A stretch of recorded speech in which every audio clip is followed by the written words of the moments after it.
ফের কাঁটাতারের বেড়া দিতে বাধা নৈরাজ্যের বাংলাদেশে। মালদার বৈষ্ণবনগরে ভারত বাংলাদেশ সীমান্তে ফের উত্তেজনা ছড়ালো। বৈষ্ণবনগর সীমান্তে কাঁটাতার দিতে বাধা দিল বিজেপি। কাঁটাতার দিতে বাধা দিলেন বাংলাদেশের নাগরিকরাও। কথা বলবো, আমাদের প্রতিনিধি করুণাময় সিংহ রয়েছেন আমাদের সঙ্গে। করুণাময়, একেবারে এই মালদা সীমান্তে গত পরশুদিন থেকে আমরা দেখছি যে কাঁটাতার দেওয়াকে কেন্দ্র করে একেবারে উত্তেজনার পরিস্থিতি তৈরি হয়েছে। তারপর গতকালও কাঁটাতার দেওয়া যায়নি, আজও সেই একই সমস্যা।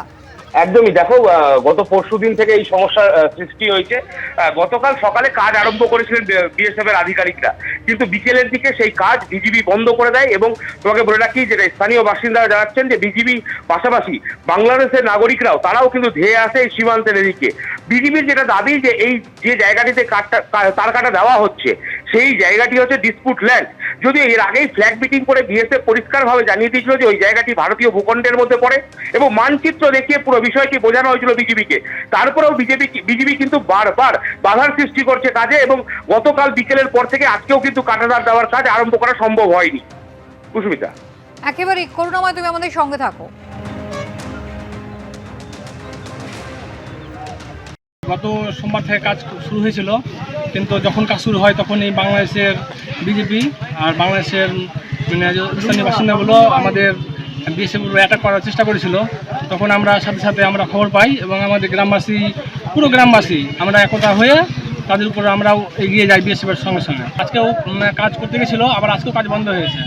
আজকে আমরা গোটা গ্রামবাসী আমরাও আজকেও বিএসএফের সঙ্গে আমরা ছিলাম। অবশ্যই বিএসএফ যখন যেটা বলে সেটাই আমরা সবসময় প্রস্তুত।